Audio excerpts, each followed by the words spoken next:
देखो बेटा, इसमें अपन पढ़ेंगे समरूपता के नियम। क्या पढ़ेंगे? समरूपता के नियम। भाई समरूप क्या होते हैं, और फिर ये थोड़ा बहुत सर्वांग सम का भी टॉपिक यहाँ पे चलेगा। सर्वांग सम सभी को पता है क्या होता है? क्या होता है बताओ? जो दिखने में भी एक जैसा हो और एक बराबर भी हो, वो क्या होता है? सर्वांग सम होता है। समझ गए ना? जैसे मान लो किसी की लंबाई मेरे जितनी है, बिल्कुल मेरे जितनी है, ठीक है, और मेरे जैसा दिखता है सेम टू सेम। अब मेरे को छुपा दो, उसको निकालो, कोई पहचान नहीं पाए। वजन भी उसका मेरे जितना ही है, खाता मेरे जितना ही है, तो वो क्या हो गया? सर्वांग सम हो गया। क्या हो गया? सर्वांग सम। समझ गया ना? लेकिन ऐसा संभव नहीं है। ऐसा संभव है कि जो मेरे जैसा होगा वो दूसरा, बिल्कुल भी संभव नहीं है। क्योंकि अगर मेरे बिल्कुल मेरे जैसा हो सकता है, शक्ल में हो सकता है, लंबाई में हो सकता है, कोई जुड़वा हो तो हो सकता है, लेकिन ऐसा पॉसिबल नहीं है कि वो मेरे जितना ही खाएगा। पॉसिबल है क्या? मेरे जैसे कपड़े पहनेगा, मैं जो काम करूं वही करेगा, जिसमें मेरी रुचि होगी उसी में उसी की रुचि होगी। समझ गए ना? तो ऐसा कभी पॉसिबल नहीं है। तो जो बराबर होते हैं, अपन आकृतियों की बात करें, ऐसी आकृतियां जो दिखने में भी एक जैसी हो और बराबर भी हो, वो क्या होती है सारे बेटा? सर्वांग सम होती है। एक होती है समरूप आकृतियां। क्या होती है? समरूप। अब समरूप क्या होते हैं? समरूप आकृतियां वे आकृतियां होती हैं जिनके सम मतलब समान, रूप मतलब रूप दिखने में एक जैसे हो। ऐसी आकृतियां जिनका सिर्फ रूप समान हो। सभी मानव क्या है? समरूप है, क्योंकि सभी दिखने में एक जैसे हैं, बराबर नहीं है। लेकिन सभी एक जैसे नहीं है, सभी मोटे नहीं है, सभी पतले नहीं है, सभी की हाइट एक जैसी नहीं है। तो सभी मानव सिर्फ क्या है? समरूप है। समझ गए ना? लेकिन सर्वांग सम नहीं है। आकृति की बात कर रहे हैं अपन। तो ऐसी आकृतियां जैसे देखो बेटा, मैं बनाता हूं यहाँ पे वृत्त। क्या बनाता हूं? ये वृत्त छोटा है, ये बड़ा है, ये इससे बड़ा है, तो ये दिखने में तो एक जैसे हैं। ये भी गोल, ये भी गोल, ये भी गोल, बस फर्क इतना है, ये छोटा हो गया, मोटा हो गया, थोड़ा इससे मोटा हो गया। दिखने में तो एक जैसे ही है ना, सारे गोल ही है। तो इनका रूप कैसा हो गया? समान हो गया। तो समान रूप वाले क्या होंगे? समरूप। अब देखो अपन इसकी क्वेश्चन करते हैं। सभी वर्ग क्या होते हैं? दिखने में सारे एक जैसे। सभी वर्ग क्या होते हैं? सभी वर्ग भी समरूप होते हैं। क्यों? क्योंकि देखो सभी में, सभी त्रिभुजों में उनकी भुजाएं क्या आती है? बराबर आती है। क्या आती है? ठीक है, इसकी देखो ये छोटा हो गया, इसमें भी चारों भुजाएं बराबर आएगी, इसमें भी चारों भुजाएं बराबर आएगी, और आगे सारे जो भी वर्ग आएंगे उनमें सभी में क्या होती है? उनकी भुजाएं बराबर आती है। इसलिए दिखने में भी एक जैसे होते हैं वो। भाई छोटा मोटा हो सकता है, लेकिन रूप सभी का क्या है? एक जैसा है। इसलिए वो क्या होंगे? क्या होंगे? समरूप होंगे। तो सभी वर्ग भी क्या हो जाएंगे? समरूप। तो ये भी समरूप और ये भी समरूप। सभी खालिस्तान त्रिभुज समरूप होते हैं। कौन से त्रिभुज हैं जो समरूप होते हैं? समबाहु त्रिभुज समरूप होते हैं।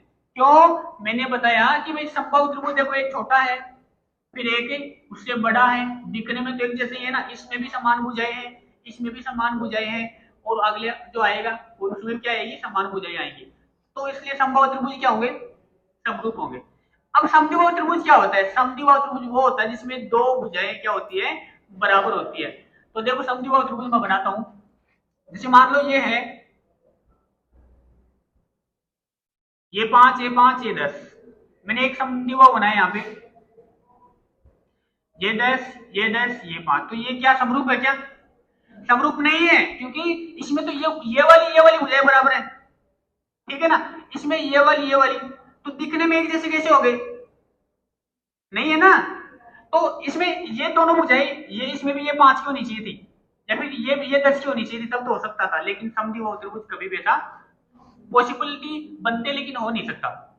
समझ गया ना? तो सिर्फ समबाहु त्रिभुज ही क्या होते हैं? समरूप होते हैं। अगला देखो इसका, भुजाओं की समान संख्या वाले दो बहुभुज समरूप होते हैं कब?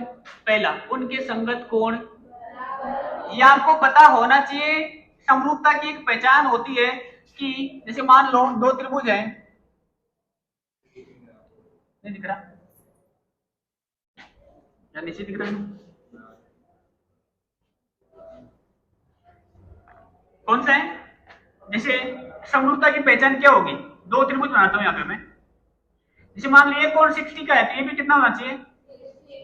ये 70 का है तो ये भी कितने का, ये 70 60 ये हो गया कितना 50, ये भी कितना जाएगा। इनके अगर संगत कोण बराबर हैं, क्या संगत कोण अगर बराबर है तो वो क्या होते, समरूप होते। क्या होते, संगत कोण का मतलब क्या हो गया, अभी इस कोने वाला दोनों बराबर हो गए, इस कोने वाला दोनों क्या आ गए, बराबर आ गए, ये वाला और ये वाला क्या आ गए, बराबर आ गए, तो ये क्या है, समरूप है। पहली बात। और क्या होता है, उनकी भुजाएं बराबर नहीं हो चाहे, लेकिन उनका भुजाओं का अनुपात कैसा होना चाहिए, बराबर होना चाहिए। जैसे मान लो ये 2 है, ये क्या हो गई 4, ये 6 है, ये 12 हो गई, ये 4 है, ये 8 हो गई।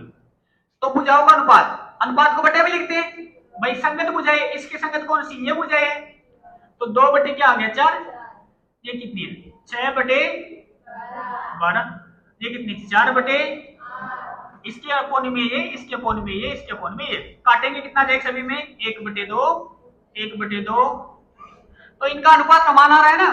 तो इन यदि भुजाओं का अनुपात समान हो और संगत कोण बराबर हो तो क्या होते हैं, समरूप होते।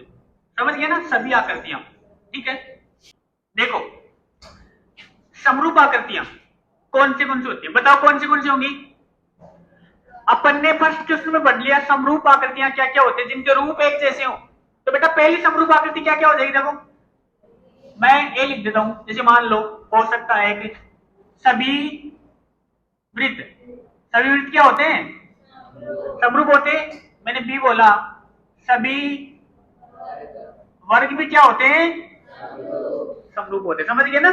और भी उदाहरण दे सकते अपन, जैसे सभी संभव त्रिभुज हो सकते हैं ना, तो सभी संभव त्रिभुज आप लिख सकते हो आप, लेकिन अपने से 2 ही पूछा है, 2 ही लिखना है, एक्स्ट्रा काम किसी को नहीं कर। कल टेस्ट में भी आपने एक्स्ट्रा काम किया था कि पूछा सिर्फ D1 D2 निकालो, लेकिन कईयों ने अगले वाले पद निकाल दिया। अगर आप ऐसे करते हो तो आपके नंबर काटे जा सकते हैं, ठीक है। देखो ये वाला, ऐसी आकृति जो समरूप नहीं हो तो क्या हो गया, पहला तो अपने क्या हो गया, समद्विबाहु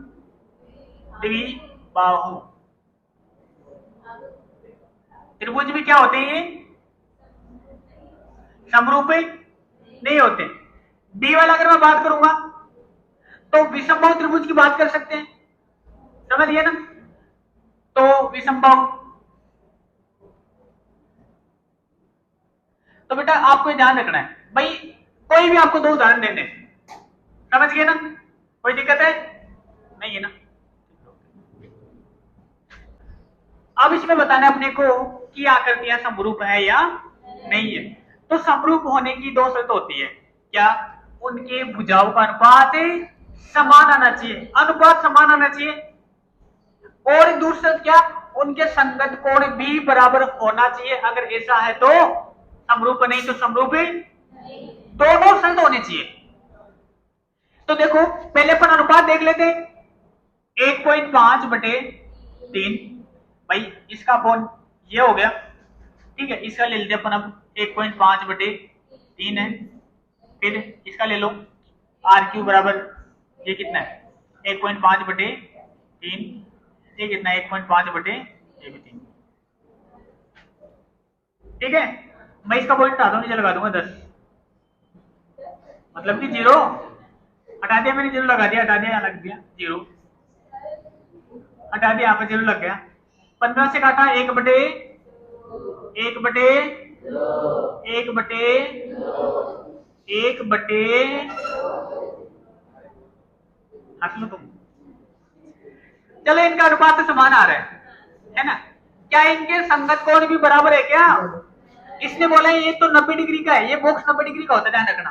तो क्या ये भी 90 का है क्या, यहाँ पे नहीं है, तो दोनों शर्त यहाँ पर नहीं लग रही है, दोनों कंडीशन यहाँ पर लागू होंगी, तभी अपन क्या कह सकते हैं इसको कि समरूप आकृतियां। लेकिन यहाँ पर एक शर्त तो पूरा हो रही है लेकिन दूसरी पूरा नहीं हो रही। तो पहली वाली कौन सी है, इनके भुजाओं का अनुपात बराबर आना चाहिए, बिल्कुल ये तो बात इसने सही कर दी, लेकिन साथ में इनके संगत कोण भी क्या होने चाहिए, बराबर होने चाहिए, जो कि यहाँ पर नहीं है। ये क्या नहीं है, समरूप आकृतियां नहीं है। ओके।